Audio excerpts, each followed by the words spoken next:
Hello, my name's Rob Venner.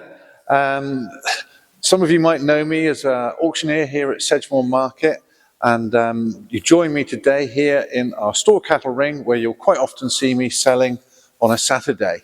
I've been asked to put a little piece together for the FCN website and for their social medias, and I'm very pleased to do it, to tell you about my story whilst I was, or having been diagnosed for prostate cancer and undergoing the treatment and through recovery. I got diagnosed purely by chance. I had a bit of blood pressure. I went in also by chance to get my blood pressure tested, and that was quite high. So I underwent some treatment for blood pressure. And at the end of it, in the wash-up, I sort of said to my doctor, did I ought to have a PSA test? I haven't seen you for 8 years or more, and I probably won't see you for another 8 years. And whilst I'm here, did I ought to have a PSA test? Nothing to criticize the doctor, but I had to sort of push fairly hard to get a test.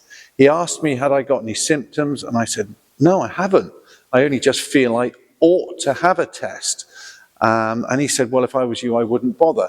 And I think I've learned afterwards that the PSA isn't that accurate. And I think historically, a high PSA has led to a lot of overdiagnosis, where people have had a high test and then they've started the process of treatment for prostate cancer, and they've had to go through biopsies and things like that, and they've resulted in over treatment. So no criticism on the doctor, but I did have to persist to get a PSA. Anyway, I had the PSA and it came back high. So doctor then said, you ought to have another one just to double check, because as I said earlier, it can give false readings. Had another one, that came back high. So then the decision was taken to go through with treatment. The first stage was an MRI scan, and that, I think, is the most critical thing in this day and age. The ability to have an MRI scan gets rid of a lot of the over-treatment. Because when I went for the MRI scan, absolutely simple, you just go into a scanner, no pain, no problem, and you then get the results. Well, when my results came back, the doctor said, well, you know, there's a bit of a shadow. So in medical parlance, I suppose that's a bit of a code word for there is something there. So from that stage on, I began to sort of get my head around the fact that I possibly had got prostate cancer.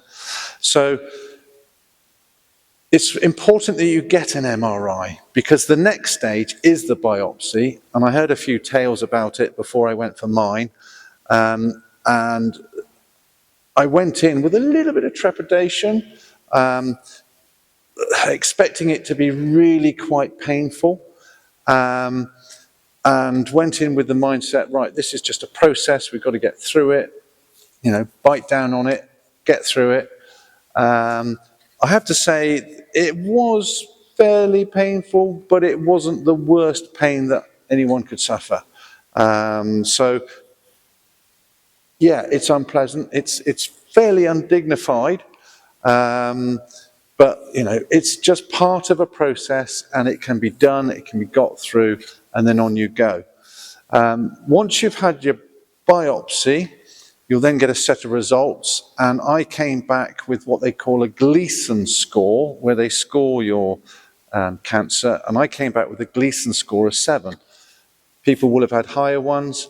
And many of you hopefully will have lower ones, and it may well be confirmed that you have prostate cancer, but it'll just be monitored because it's at a low level and no intervention is needed. In my circumstance, I needed to have treatment. It was decided, because I was quite young, medically young, I know I don't look it and I certainly don't feel it, but because I'm medically young, it was decided that it was best for me to go forward and have an operation. as opposed to radiotherapy or hormone treatment.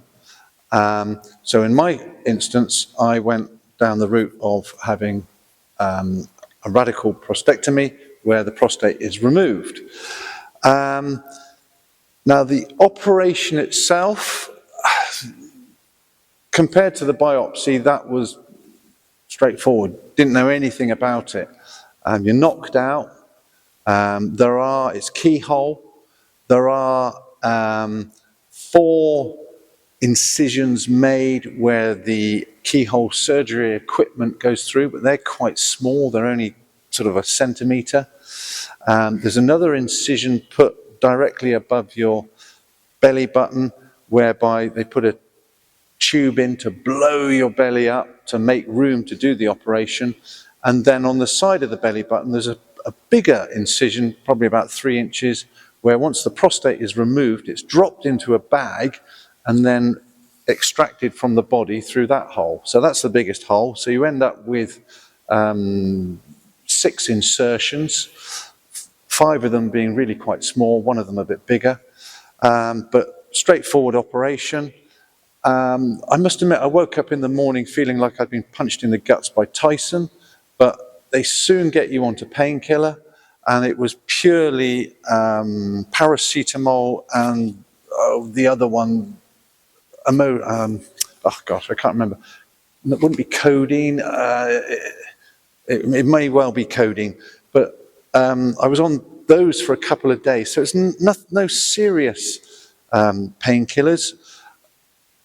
On those for a couple of days when I was in hospital. When I went home, I decided to knock out the codeine and then stayed on the paracetamol 3 times a day. And then after a couple of days, I knocked out the morning one because I sort of felt all right. And then after about a week, I knocked out the lunchtime one because I felt all right. And then after about 10 days, I knocked them all out because I didn't feel I needed them. So in terms of recovery, it's really straightforward. No major medicines, ordinary household painkillers, and didn't need those for too long.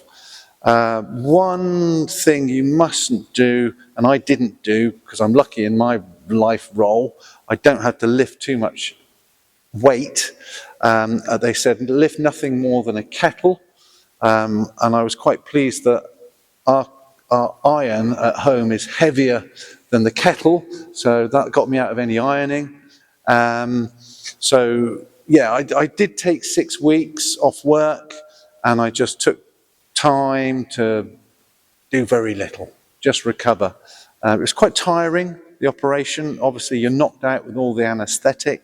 That takes a little while to get over. It was quite tiring, but in terms of physical recovery, yeah, fighting fit, as they say now. So you just got to take your time. I know with a lot of you farming chaps, you'll be, depending on time of year, you might have to sort of try and get back involved with lambing or something daft where you've got to be lifting a fair bit of weight, but resist it, because there's a lot of very delicate surgery inside stitches where they're reattaching pipes and tubes, and if you rip those, it could cause a whole heap of problems. So do respect your surgeon and the work that he's done, and don't lift too much. Look after yourself and don't cause bigger problems down the line. As I say, I went down the operation line. I was advised to do that because I was medically young, and then should I need radiotherapy another day for something else, that would be another option another day. One thing with the process of having an operation, I think you must discuss what they call nerve sparing, because I was ignorant to this until I got into learning about the operation.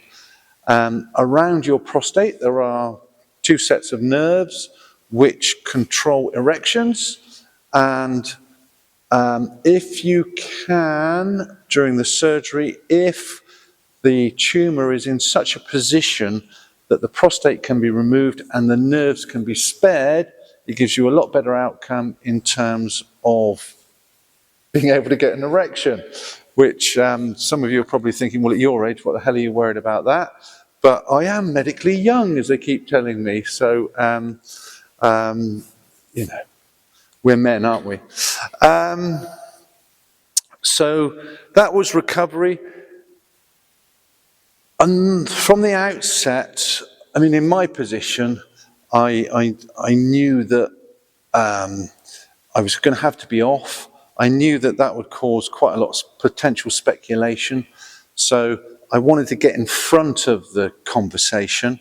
But, you know, I also, before I spoke to other people on Facebook, clients and vendors and customers and friends, you know, important to speak to your family.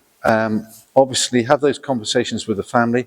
I took Dawn with me to every meeting that we had about diagnosis, about what the treatment was going to be, Dawn being my wife. I took Dawn with me so that she was fully understanding of what was involved.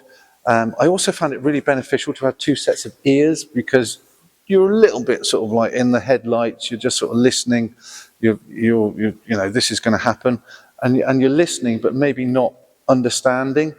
And to have the second person with you, they come out and they then start discussing with you what was put forward, and then you start to get a better understanding.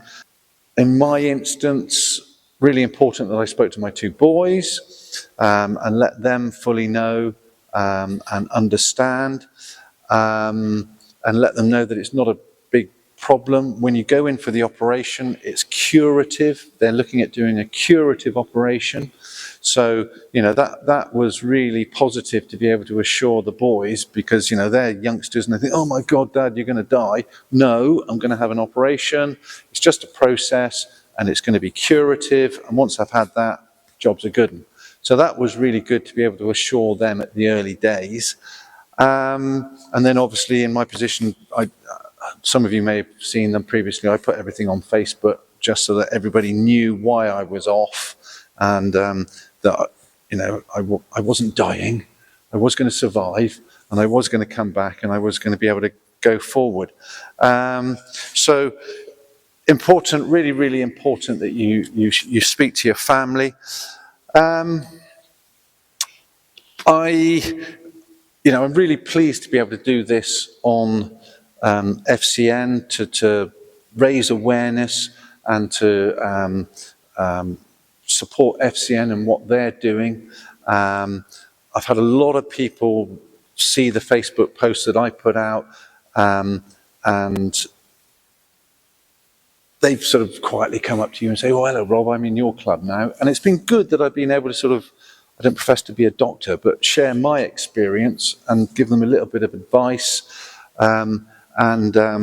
Hopefully with them, they'll have as good outcomes as I've been very lucky to have. So I'm very, very pleased to support the FCN and Macmillan Cancer Campaign, Nip It in the Bud.